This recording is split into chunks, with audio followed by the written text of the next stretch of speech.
जो चीज देखी नहीं, सुनी नहीं, छुई नहीं, क्या वह सच हो सकती है जिस पर हम आंख मूंद कर विश्वास कर लेते हैं? हजारों सालों से इंसान भगवान के पीछे भाग रहा है, पूजा कर रहा है, व्रत रख रहा है, मन्नत मांग रहा है, पर क्या कभी किसी ने भगवान को देखा है? जब इंसान जंगलों में रहता था तो बारिश होती थी तो उस समय बिजली चमकती थी, और फिर भूकंप आता था तो वो इंसान डर जाता था। और जहाँ डर होता है वहाँ जन्म होता है भगवान जी का। इंसान ने सोचा कि इसके पीछे जरूर कोई शक्ति है जो इसे कर रही है। यहीं से आइडिया आया भगवान का, और इंसान ने यहीं से भगवान की अवधारणा गढ़ ली। पहले भगवान आसमान में रहता था, फिर पेड़ों में आया, फिर पत्थर में, फिर मूर्तियों में आया, फिर मंदिर, मस्जिद, गिरजा घर बनना शुरू हुए। धीरे धीरे कुछ लोगों ने इसे अपना धंधा बना लिया और कहने लगे कि हमारे भगवान सबसे अच्छे हैं और दूसरे के भगवान सबसे बुरे हैं। फिर शुरू हुआ धर्म के नाम पर खूनी जंग, राजनीति और नफरत। भगवान का नाम तो लिया गया, पर इसके पीछे का मकसद था सत्ता और नियंत्रण। कभी जाति के नाम पर तो कभी औरतों को दबाने के लिए, तो कभी राजा को ही भगवान का प्रतिनिधि बताकर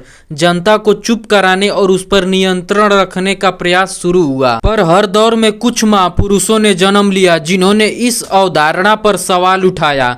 चारवाक कहते थे, जब तक जियो सुख से जियो, भगवान भगवान सब ढोंग है। तथागत बुद्ध ने तो भगवान की बात ही नहीं की। उन्होंने कहा कि दुख का कारण तो अज्ञानता है और इसका समाधान तभी होगा जब इंसान ज्ञानी बनेगा। कबीर ने कहा, माला फेरत जुग गया, मन का फेर न जाए, कर का मन का ढार दे, मन का फेर। कहने का मतलब है कि भगवान को बाहर मत खोजो, अपने भीतर देखो। डॉक्टर अंबेडकर ने पूछा, अगर भगवान सबको बनाया है और भगवान सबका है तो मंदिर में दलितों को जाने से क्यों रोका जाता है? और ये चीज आज भी देखने को मिलता है। दलितों को घोड़ी चढ़ने पर मारा जाता है, पीटा जाता है। अभी हाल ही में एक कांग्रेस के सांसद थे जो दलित समाज से आते थे, वो राम मंदिर में दर्शन के लिए चले गए।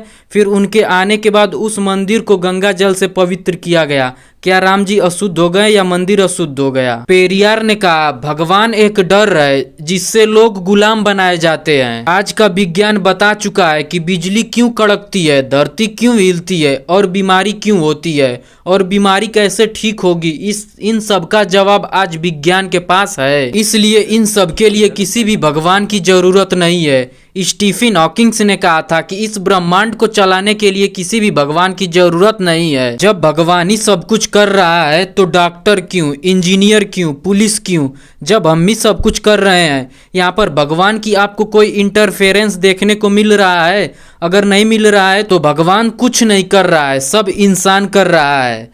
तो इसका मतलब है कि भगवान नहीं है, और बिल्कुल भी नहीं है। शायद भगवान एक भावना है, एक भरोसा है जो जरूरत पड़ने पर हमें दिलासा देता है, पर उस पर टिके रहना आंख बंद करके ये हमें पीछे की ओर ले जाता है। जरूरत है इस पर सोचने की कि क्या भगवान वाकई कोई शक्ति है या केवल एक इंसानी कल्पना जो डर, लालच और अंधविश्वास से पैदा हुई। आप भगवान को मानो या ना मानो, पर आंख मूंद कर भगवान को न मानो। जिस समाज में इंसान की कीमत उसकी जाति से तय हो और भगवान का नाम केवल डराने के लिए लिया जाए, वो समाज कभी इंसाफ नहीं दे सकता। अब हम बात करते हैं कि कैसे हमारे देश में भगवान और जाति की झूठी व्यवस्था ये बनी, और इसे हमारे देश से उखाड़ फेंकने के लिए क्या रास्ता हो सकता है। जब इंसान डरता है तो भगवान को पैदा करता है, और जब इंसान लालची होता है तो भगवान के नाम पर जाति बनाता है। हजारों साल पहले कुछ लोगों ने कहा कि भगवान ने हमें ऊंचा बनाया है और दूसरों को नीचा। मनुस्मृति ने लिखा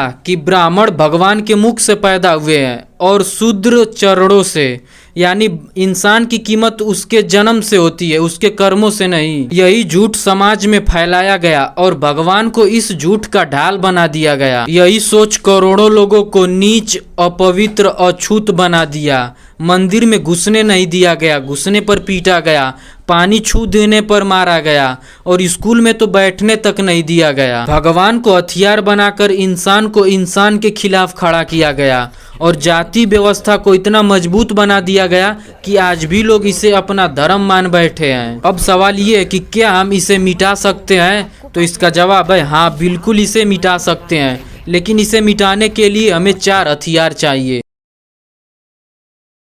जब बच्चा स्कूल जाता है तो उसे बताया जाता है कि देखो हम सब बराबर हैं, एक जैसा ड्रेस है, एक जैसा टाई बेल्ट और जूता है। वहीं से जाति टूटती है। जो पढ़ता है वो सवाल करता है और जो सवाल करता है वो झूठ को कभी नहीं मान सकता। दूसरा है तर्क और विज्ञान।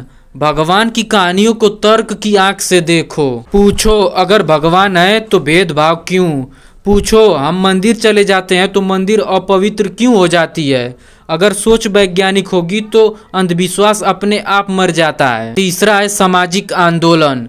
ईवी रामास्वामी पेरियार, डॉक्टर भीमराव अंबेडकर, महात्मा ज्योतिराव फूले और संत कबीर, इन लोगों ने समाज से लड़कर बताया कि जो भगवान और जाति के नाम पर व्यवस्था बनी है वो इंसानियत के लिए बेहद खतरनाक साबित हो रही है। आज भी जरूरत है एक नई क्रांति की, जहां हर कोई बोले कि जात पात को खत्म करो और भगवान के डर से बाहर आओ। चौथा है आत्मगौरव और एकता। हर इंसान को ये समझना होगा कि वो किसी भगवान का दास नहीं बल्कि एक स्वतंत्र सोच का एक इंसान है। जाति तभी खत्म होगी जब हम जाति से खुद को अलग मानना शुरू कर देंगे। भगवान का डर और जाति की ये दीवार दोनों मिलकर इंसान को एक गुलाम बना देती हैं। अब समय है इसे तोड़ ताड़ कर गिराने की।